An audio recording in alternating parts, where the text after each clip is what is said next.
सभी को जय माता दी। आइए अब हम दुर्गा सप्तशती के 8वें अध्याय का श्रवण करते हैं। बोलिए दुर्गा माता की जय। ऋषि कहते हैं, चौंड और मुंड नामक दैत्यों के मारे जाने तथा बहुत सी सेना का संहार हो जाने पर दैत्यों के राजा प्रतापी शुंभ के मन में बड़ा क्रोध हुआ। उसने दैत्यों की संपूर्ण सेना को युद्ध के लिए कूच करने की आज्ञा दी। वह बोला, आज उदयुद्ध नाम के 86 दैत्य सेनापति अपनी सेनाओं के साथ युद्ध के लिए प्रस्थान करें। कंबू नाम वाले दैत्य के 84 सेनानायक अपनी वाहिनी से घिरे हुए यात्रा करें। 50 कोटि वीर्य कुल के और 100 ध्रुव कुल के असुर सेनापति मेरी आज्ञा से सेना सहित कूच करें। कालक, दौहर्द, मौर्य और कालकेव असुर भी युद्ध के लिए तैयार हो जाएं। मेरी आज्ञा से तुरंत प्रस्थान करें। भयानक शासन करने वाला असुर राज शुंभ इस प्रकार आज्ञा दे सहस्त्रों बड़ी बड़ी सेनाओं के साथ युद्ध के लिए उपस्थित हुआ। उसकी अत्यंत भयंकर सेना आती देख चंडिका ने अपने धनुष की टनकार से पृथ्वी और आकाश के बीच का भाग गुंजा दिया। हे राजन, तदंतर देवी के सिंह ने भी बड़े जोर से दहाड़ना आरंभ कर दिया। फिर अंबिका ने घंटे के शब्द से उस ध्वनि को और भी बढ़ा दिया। धनुष की टंकार, सिंह की दहाड़ और घंटे की ध्वनि से परिपूर्ण दिशाएं गूंज उठी। उसी समय भयंकर शब्द से काली ने अपने विकराल मुख को और बढ़ा लिया तथा इस प्रकार से वे विजयी हुई। उस तुमुल नाद को सुनकर दैत्य की सेना ने चारों ओर से आकर चंडिका देवी, सिंह तथा काली देवी को क्रोधपूर्वक घेर लिया। राजन, इसी बीच में असुरों के विनाश तथा देवताओं के अभियुद्ध के लिए ब्रह्मा, शिव, कार्तिकेय, विष्णु तथा इंद्र आदि देवों की शक्तियों जो अत्यंत पराक्रम और बल से संपन्न थी, उनके शरीर से निकलकर उन्हीं के रूप में चंडिका देवी के पास गईं। जिस देवता का जैसा रूप, जैसी वेशभूषा और जैसा वाहन, ठीक वैसे ही साधनों से संपन्न हो उसकी शक्ति असुरों से युद्ध करने के लिए आई। सबसे पहले हंस युक्त विमान पर बैठी हुई अक्ष सूत्र और कमंडलू से सुशोभित ब्रह्मा जी की शक्ति उपस्थित हुई, जिसे ब्रह्माणी कहते हैं। महादेव जी की शक्ति वृषभ पर आरूढ़ हो, हाथों में श्रेष्ठ त्रिशूल धारण किए, महानाग का कंकण पहने, मस्तक में चंद्र रेखाएं से विभूषित हो वहां आ पहुंची। कार्तिकेय जी की शक्ति रूपा जगदम्बिका उन्हीं का रूप धारण किए श्रेष्ठ मयूर पर आरूढ़ हो, हाथ में शक्ति लिए दैत्यों से युद्ध करने के लिए आई। इस प्रकार भगवान विष्णु की शक्ति गरुड़ पर विराजमान हो, शंख, चक्र, गदा, शंख, धनुष तथा खड्ग हाथ में लिए वहां आई। अनुपम यज्ञ वाराह का रूप धारण करने वाले श्री हरि की जो शक्ति है वह भी बराह शरीर धारण करके वहां उपस्थित हो गई। नरसिंही शक्ति भी नरसिंह के समान शरीर धारण करके वहां आई। उसकी गर्दन के बालों के झटके से आकाश के तारे बिखर पड़ते थे। इसी प्रकार इंद्र की शक्ति वज्र हाथ में लिए गजराज ऐरावत पर बैठकर आई। उसके भी सहस्त्र नेत्र थे। इंद्र का जैसा रूप है वैसा ही उसका भी था। तदंतर उन देव शक्तियों से घिरी हुई महादेवी ने चंडिका से कहा, मेरी प्रसन्नता के लिए तुम शीघ्र ही उन असुरों का संहार करो।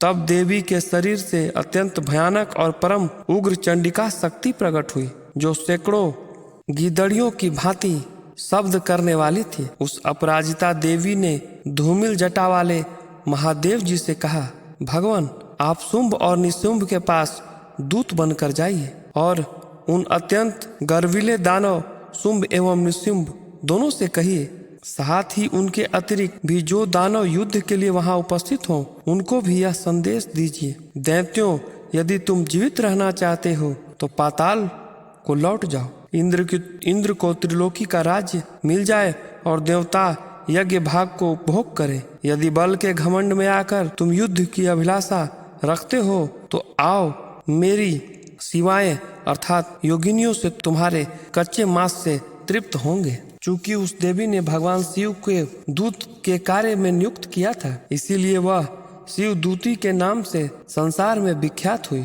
ये महादैत्य भी भगवान शिव के मुख से देवी के वचन सुनकर क्रोध में भर गए और जहाँ कात्यायनी विराजमान थी उस ओर बढ़े। तदंतर वे दैत्य अमरस में भर कर पहले ही देवी के ऊपर बाण शक्ति और सृष्टि आदि अस्त्रों का विष्टि करने लगे। तब देवी ने खेल खेल में ही धनुष की टंकार की और उसे छोड़े हुए बड़े बड़े बाणों द्वारा दैत्यों के चलाए हुए बाण, शूल, शक्ति और फरसों को काट डाला। फिर काली उनके आगे होकर शत्रुओं को शूल के प्रहार से विदीर्ण करने लगी और खड्वांड से उनके कचूमर निकालती हुई रणभूमि में विचरने लगी। ब्रह्मानी भी जिस जिस ओर दौड़ती उसी ओर अपने कमंडलू का जल छिड़क कर शत्रुओं के जोश और पराक्रम को नष्ट कर देती थी। महेश्वरी ने त्रिशूल से, तब वैष्णवी ने चक्र से और अत्यंत क्रोध से भरी हुई कुमारी कार्तिकेय की शक्ति से दैत्यों का संहार प्रारंभ कर दिया। इंद्र शक्ति के वज्र प्रहार से विदीर्ण हो सैकड़ों दैत्य दानव रक्त की धार बहाते हुए पृथ्वी पर सो गए। बाराही शक्ति ने कितनों को अपनी थुतुन की मार से नष्ट कर दिया। दाढ़ों के अग्रभाग से कितनी ही छाती छेद डाली तथा कितने ही दैत्य उसके चक्र की चपेट से विदीर्ण होकर गिर पड़े। नरसिंह भी दूसरे महादैत्यों को अपने नखों से विदीर्ण करके हाथी और सिंहनाद से दिशाओं एवं आकाश को गुंजाती हुई युद्ध क्षेत्र में विचरने लगे। कितने ही असुर शिवदूती के प्रचंड अट्टहास से अत्यंत भयभीत हो पृथ्वी पर गिर पड़े और गिरने पर उन्हें शिवदूती ने उस समय अपना ग्रास बना लिया। इस प्रकार क्रोध में भरे हुए मातृगणों को नाना प्रकार के उपायों से बड़े बड़े असुरों का मर्दन करते देख दैत्य सैनिक भाग खड़े हुए। मातृगणों से पीड़ित दैत्यों को युद्ध से भागते देख रक्तबीज नाम का महादैत्य क्रोध से भरकर युद्ध के लिए आया। उसके शरीर में जब रक्त की बूंद पृथ्वी पर गिरती तब उसी के समान शक्तिशाली दूसरा महादैत्य पृथ्वी पर पैदा हो जाता। महाअसुर रक्तबीज हाथ में गदा लेकर इंद्र शक्ति के साथ युद्ध करने लगा। तब इंद्री ने अपने वज्र और रक्तबीज को मारा। वज्र से घायल होने पर उसके शरीर से बहुत सा रक्त चूने लगा और उससे उसी के समान रूप तथा पराक्रम वाले योद्धा उत्पन्न होने लगे। उसके शरीर में रक्त की जितनी बूंदें गिरी उतने ही राक्षस उत्पन्न हो गए। वे सब रक्त बीज के समान ही वीर्यवान, बलवान तथा पराक्रमी थे। वे रक्त से उत्पन्न होने वाले पुरुष भी अत्यंत अस्त्र शस्त्रों का प्रहार करते हुए मातृगणों के साथ घोर युद्ध करने लगे। पुनः वज्र के प्रहार से जब उसका मस्तक घायल हुआ तो वह रक्त बहने लगा और उससे हजारों राक्षस पुनः उत्पन्न हो गए।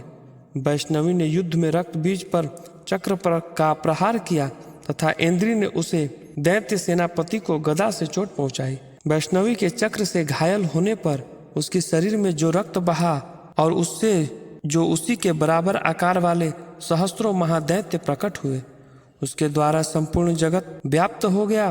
कुमारी ने शक्ति से, बाराही ने खड्ग से और महेश्वरी ने त्रिशूल से महादैत्य रक्तबीज को घायल किया। क्रोध से भरे हुए उस महादैत्य रक्तबीज ने भी गदा से सभी मातृ शक्तियों पर अलग अलग करके प्रहार किया। शक्ति और शूल आदि के अनेक बार घायल होने पर भी जब उसके शरीर से रक्त की धार पृथ्वी पर गिरी, उससे भी निश्चय ही सैकड़ों असुर उत्पन्न हुए।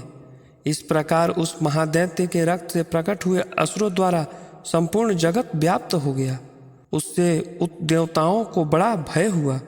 देवताओं को उदास देखकर चंडिका काली ने शीघ्रतापूर्वक कहा, चामुंडे अपना मुख और भी फैलाओ तथा मेरे सहस्त्रपात से गिरने वाले रक्त बिंदुओं और उनसे उत्पन्न होने वाले महादैत्यों को तुम अपने इस उतावले मुख से खा जाओ।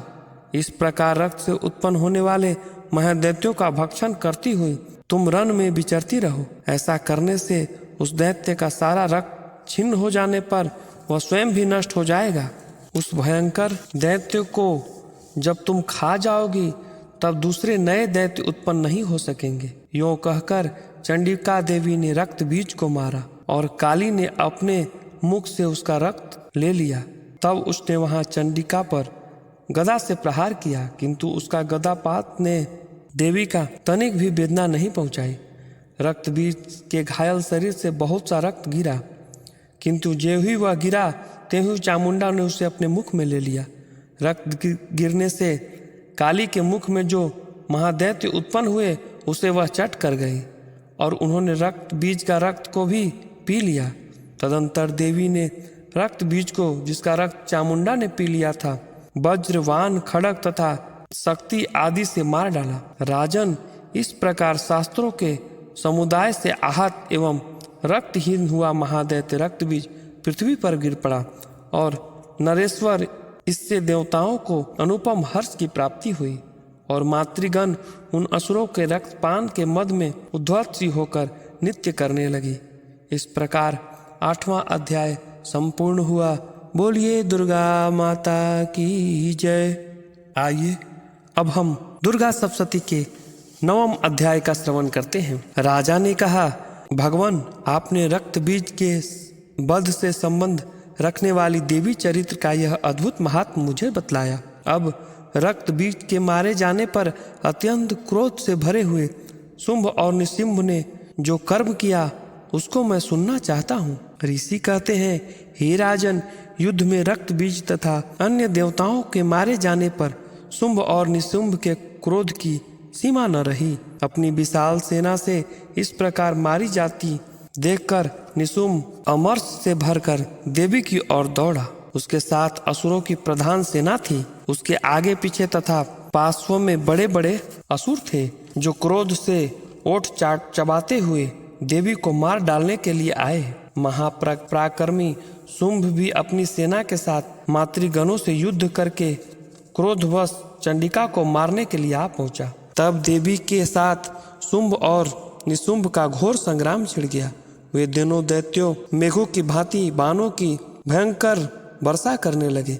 उन दोनों के चलाए हुए बाणों को चंडिका ने अपने बाणों के समूह से तुरंत ही काट डाला। अस्त्र शस्त्र समूहों की वर्षा करके उन दोनों दैत्यापतियों के अंगों में भी चोट पहुंचाई। निशुंभ ने तीखी तलवार और चमकती हुई ढाल लेकर देवी के श्रेष्ठ वाहन सिंह के मस्तक पर प्रहार किया। अपने वाहन को चोट पहुंचाने पर देवी ने छुरफ नामक वाहन से निशुंभ की तेज तलवार तुरंत ही काट डाली और उसके ढाल को भी, जिसने 8 चांद जड़े थे, खंड खंड कर दिया। ढाल और तलवार कट जाने पर उस असुर ने शक्ति चलाई, किंतु सामने आने पर देवी ने चक्र से उसे भी 2 टुकड़े कर दिए। अब तो निशुंभ क्रोध में जल उठा। उस दानव ने देवी को मारने के लिए शूल उठाया, किंतु देवी ने समीप आने पर उसे मुक्के से मारकर चूर कर दिया। तब उसने गदा घुमाकर चंडी के ऊपर चलाई, परंतु वह भी देवी के त्रिशूल से कटकर भस्म हो गई। तदंतर दैत्यराज निशुंभ को फरसा हाथ में लेकर आता देख देवी ने बाणों के समूह से घायल कर धरती पर सुला दिया। उस भयंकर पराक्रमी भाई निशुंभ के धराशायी हो जाने पर शुंभ को बड़ा क्रोध हुआ और अंबिका का वध करने के लिए वह आगे बढ़ा। रथ पर बैठे ही उत्तम आयुधों से सुशोभित अपनी बड़ी बड़ी 8 अनुपम भुजाओं से समूचे आकाश को ढककर वह अद्भुत शोभा पाने लगा।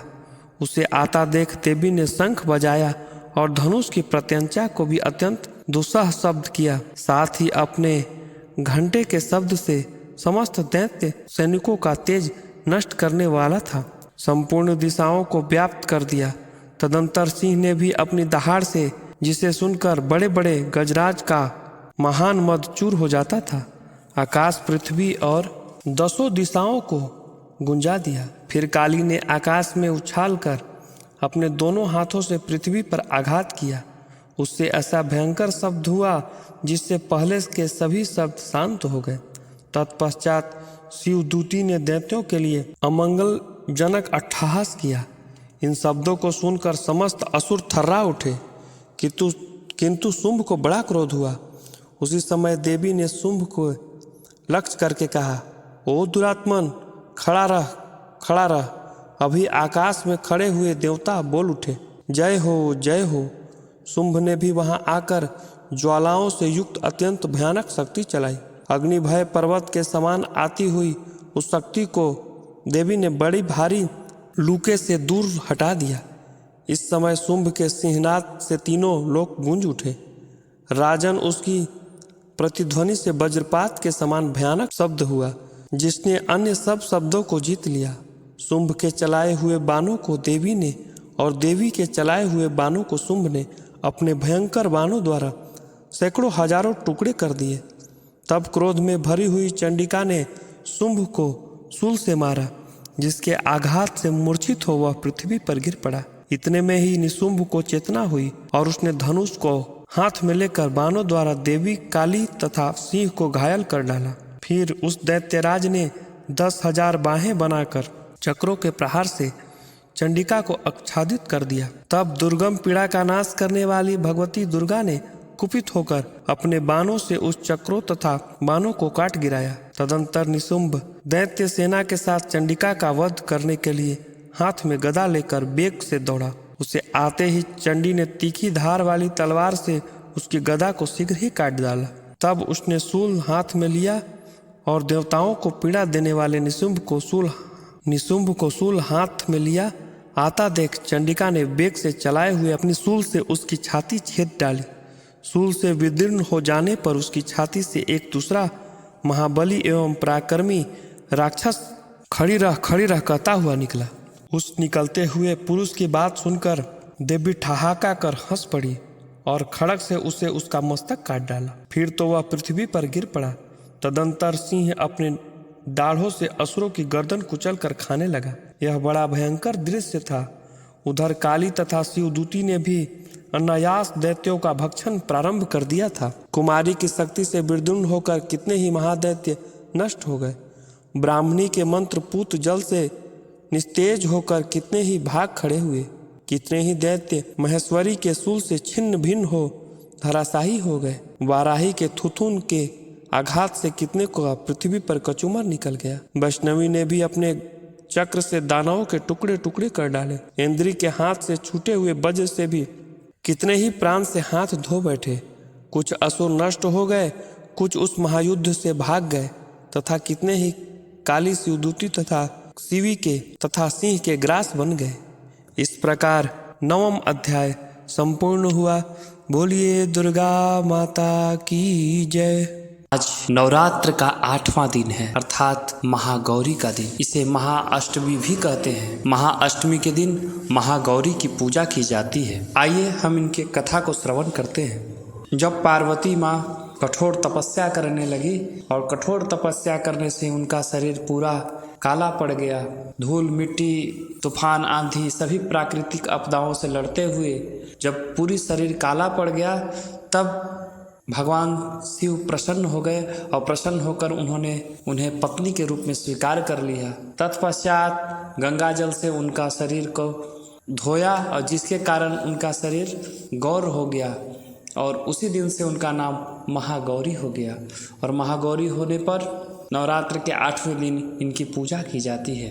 इन्हें नारियल का भोग चढ़ाया जाता है और इन्हें नारियल का भोग चढ़ाया जाता है। महाअष्टमी का पूजन करने से पूरे नवरात्र करने का फल की प्राप्ति हो जाती है।